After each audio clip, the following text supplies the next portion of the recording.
అధ్యక్షుడు ఒక వర్గం, ఉప ముఖ్యమంత్రి ఇంకొక వర్గం ఆలోచన చేయాల్సిన అవసరం ఉంది. అలా జాతీయ స్థాయిలో 27% రిజర్వేషన్, కేంద్ర సంస్థల్లో IIIT అటువంటి అనేకమైన సంస్థల్లో రిజర్వేషన్లు కల్పించిన ఘనత మా నాయకురాలు సోనియా గాంధీ గారు. చరిత్ర మరవకండి.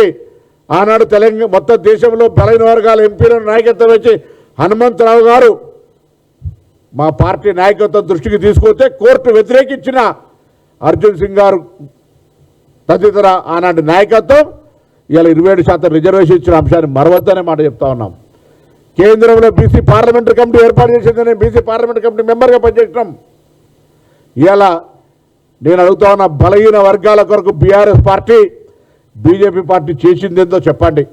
ఇంతకంటే 42% అమలు జరగడానికి గల అవకాశాలు ఏమున్నా చెప్పమని కోరుతా ఉన్నా. మేము వినడానికి సిద్ధంగా ఉన్నాం.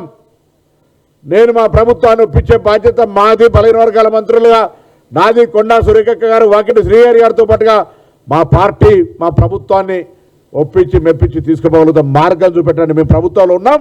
అన్ని మార్గాలను చట్టం ద్వారా, శాసనం ద్వారా, శాసనసభల ద్వారా, ప్రజాస్వామిక వేదికల ద్వారా, ప్రజల యొక్క లెక్కల ద్వారా అన్ని రకాల మా ప్రయత్నాన్ని కొనసాగించడము. అధికారం కేంద్రంలో ఉంది. ఈడబ్ల్యూఎస్ తెచ్చినాడు కోర్టు అడ్డం వల్లే. ఈడబ్ల్యూఎస్ తెచ్చినాడు పార్లమెంటు ఆమోదం జరిగింది.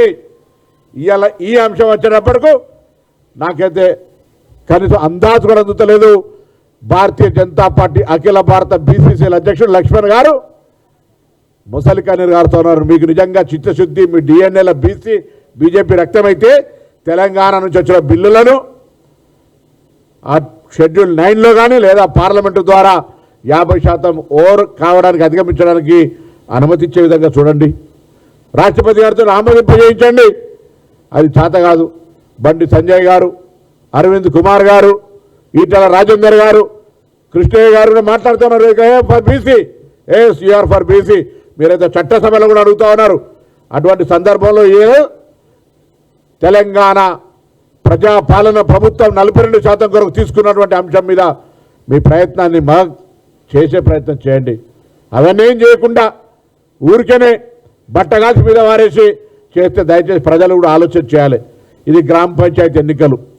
ఇది గ్రామ పంచాయతీ ఎన్నికల్లో వ్యక్తి ఆధారితంగా ఎన్నికలు జరుగుతాయి. వాస్తవంగా ఇళ్ళకి గెలిచి పార్టీల పరంగా సంబంధించినటువంటి అంశం ప్రస్తావించడం రాదు. వాళ్ళు సానుభూతి పరులు ఉంటారు.